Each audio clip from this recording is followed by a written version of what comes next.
What's good, YouTube? It's your boy, Raymondtacular Forever. Welcome to my YouTube channel. Today, I'm about another video. Before I get into that video, I want to remind everyone that I did a link to a different playlist in every description box. Take the time to click on those links, run the views up, run the thumbs up, run the comments up, and if you feel the need to share the playlist, feel free to share the playlist. If you find my channel useful or like my channel, take the time to subscribe and turn on post bell notifications. That way YouTube will notify you every time I upload a new video. Today I'm about another video. Today I'm sharing first day on the job accident. First day on the job accident. Man. As you guys know, I started working for another company. I'm a subcontractor now through a company, and I make deliveries.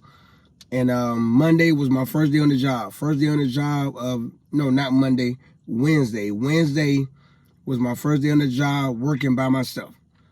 And I show up to the warehouse, everything going plan. I get loaded. I back the truck into the loading dock. I get loaded up, get all the pallets loaded up in the right order. The stop I'm doing last got loaded on first. The stop I'm doing first got loaded on last. Getting the truck started up, I noticed I needed gas.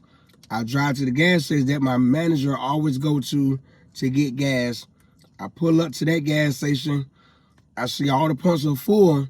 I seen one that was hard to get out of, but easy to get into. So I pulled in correctly where I could still get out. But I didn't think that the pump would reach the gas tank. So I backed in more where it would be harder for me to get out. And I get out, check, make sure my disc was good. It was good. I knew it would be some work for me to get out, but I knew I could handle it. I tried to pay for the gas through the ATM, through the tap machine, but instead I went on the inside. When I get to the door to go to inside of the 7-Eleven, I seen the sign on the door, a red sign that says, out of regular gas, have diesel and something else. Sorry for the inconvenience. So I head like, dang, I head back to the truck. That's a wasted trip to the gas station for nothing. I get back in the truck. I start it up. I look out the rearview mirror, out the side mirror. I see I got a little bit of space. So I try to maneuver where I can come out some and be away from the pump, and then pull up, pull back, and turn a little. When I turned a little to the right, to make the vehicle go right, where I can clear the whole pump area, I put in drive and went forward over the curve, where set up where I can go over the curve. Before going on the curve, I got out, looked one more time. I was clear. Only thing I might would have hit was a yellow pole right there by the gas pump. You know what I mean? So I try to turn a little bit more where I can miss that. If I turn in, the vehicle, the back would go out, away from the pole. I wouldn't hit the pole or hit nothing in the area. So that's when I got in, put it in drive, did that as planned, and then turned left again. They go straight over the pole. I mean, straight over the curve. My bad, go straight over the curve. When I get over the curve and turn right a little bit, checking traffic both ways for me to clear out, to make a wide turn into traffic. And son told me, take one more look in your back mirror. Take one more mirror to see where the back of your truck position. I looked behind that when I noticed the manager from the seller out taking pictures of the truck. So I put in the part, jump out real quick. I'm like, everything okay? Like, no, you hit my pump. You hit my pump. You know how fast the police would have caught you? I said, huh? Do you know how fast the police would have caught you? I said, sir, if I known how to hit your gas pump, I would have stopped. I wouldn't have kept going. I would have stopped.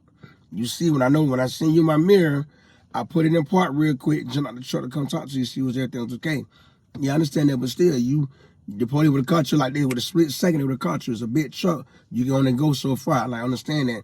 Where did I hit your gas tank at? We get around to the back of the truck on my passenger side. That's when I noticed the two poles in front of the gas pumps. One was bent all the way to the side. One was bent over. I hit one, and I guess scraped the other. One had a scrape mark. One was all the way bent. It could have been stood up, or I stood up, but it still had a lean to it. So we going back and we're like, yeah, you hit my gas tank, we going back and forth. I'm like, sorry, I didn't mean to. It wasn't intentional. It wasn't intentional. I thought I had enough room to clear it. Obviously, if I hit it, I didn't. I apologize. How can we fix this? I'm gonna need your insurance information. I'm gonna call the police. He's already on the phone with the police, telling them everything. I fall into the store and say, if you'd have stopped and came and said something, my boss, the owner of the store, to let you go instead of kept on going. Like, sir, I'm telling you the God's honest truth. If I had known I hit your pump, I hit the pole like I did, I would have stopped. I would have completely stopped and came and said something. You know what I mean? I don't want no bad karma in my life. This is my first day in the job. I don't want no bad karma. I can't afford no accident, da-da-da. You know what I mean? But he wasn't trying to hear it. We get inside the store. He's on the phone with the police. And the owner, the guy that he said was the owner, was in the store just looking. He was red in the face. He didn't know what to say. He was like, why'd you keep on going? Like, because I didn't know I hit your pump. I thought I cleared it. Now, you see me get out? He's like, yes, I seen you get out. Come check. Then I got back into the truck and turned a little to the right, and then turned hard to the left. That way I can clear the pump and the pole. But I didn't clear the pole. I didn't hit the pump. I hit the poles in front of the pump. It scraped the steps on the side of the truck.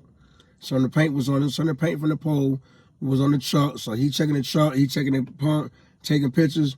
I went and taking pictures. When I called the owner, he was upset because it's my first day on the job. I already asked it.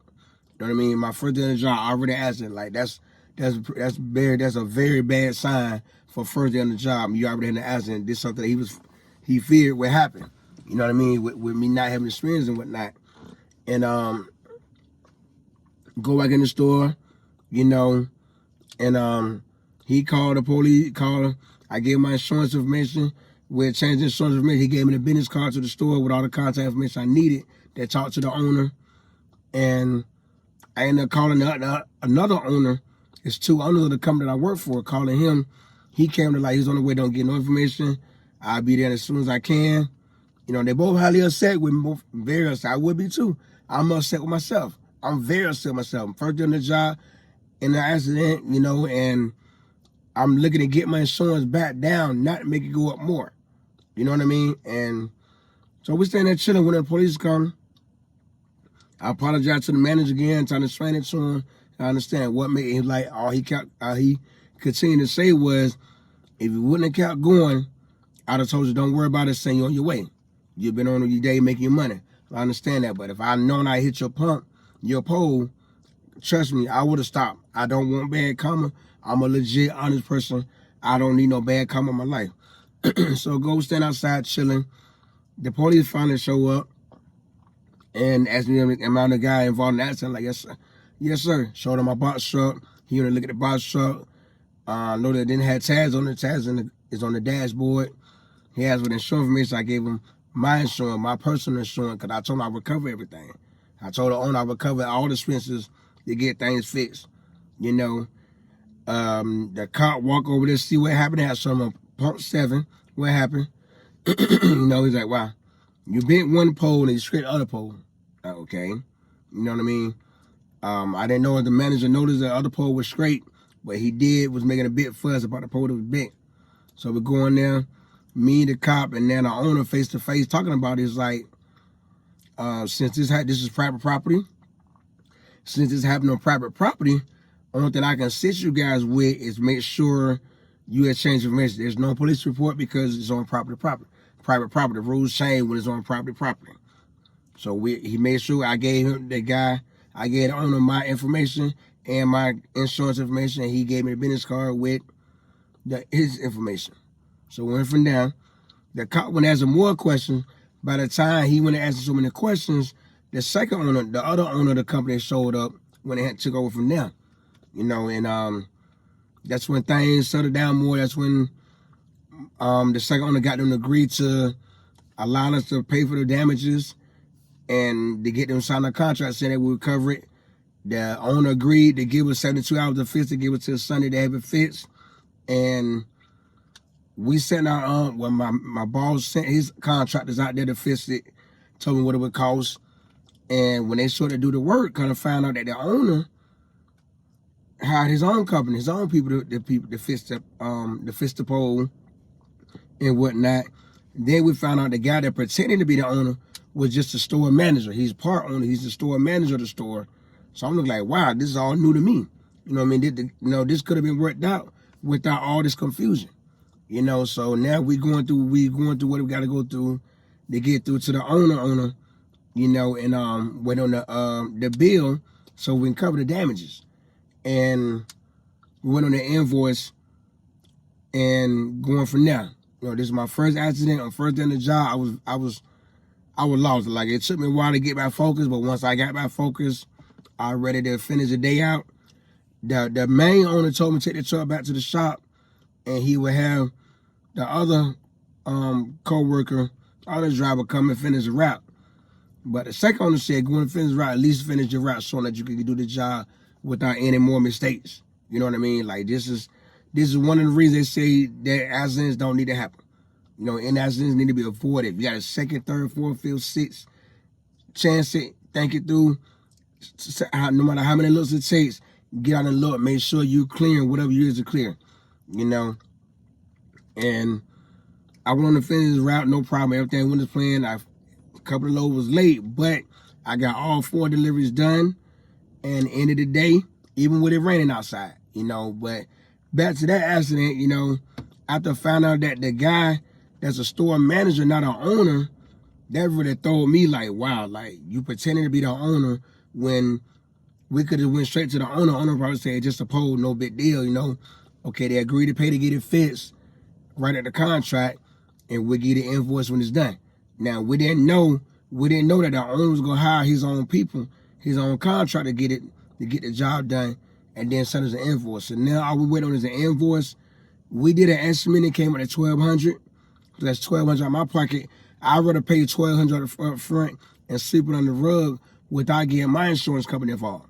Because I still have 2 accidents that don't clear the system till March next year. So I got to keep my license clean until then to get my insurance back down a bit from what I'm paying to have. But I want to keep my license clean for the rest of my life.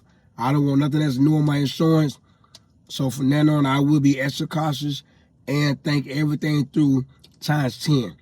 If I got to get out the truck and look 10 times, that's what it takes to avoid hitting anything or any crashes, I would do it. Because I can't afford any accidents. I can't afford it. I don't need the problems. This is the blessing I've been waiting on for a long time. I finally got it, and I plan to take full advantage without any mess-ups, without any more mistakes. I completed the route that day. I completed the route the next day, which was Thursday. I completed the route Friday by myself. I can handle this job. I know I can do this job. I got to be more cautious and pay more attention to detail. I need to pay more attention to detail. That way you avoid all problems. You avoid all issues with everything. And I just want to share that story with y'all because that was my first day on the job. And then my first day on the job involves an accident. Y'all know I share the good and the bad in my life, the ups and the downs, and this is how I keep it real on YouTube. So moving forward, for a shout out, my shout out video the last Sunday in March. Tell me in the comments how you feel with the situation. Do you feel it handled well? Do you feel it could be handled better? Let me know in the comments. I give you a shout out, my shout out video that last Sunday in March. If you like this story time, take the time to subscribe, like, comment, and share. Make sure you turn on post bell notifications that will notify every time I upload a new video. I also leave a link to a different playlist in every description box. Take the time to click on those links, run the views up, run the thumbs up, run the comments up, and if you feel the need to share the playlist, feel free to share the playlist, and I'll see y'all in my next video.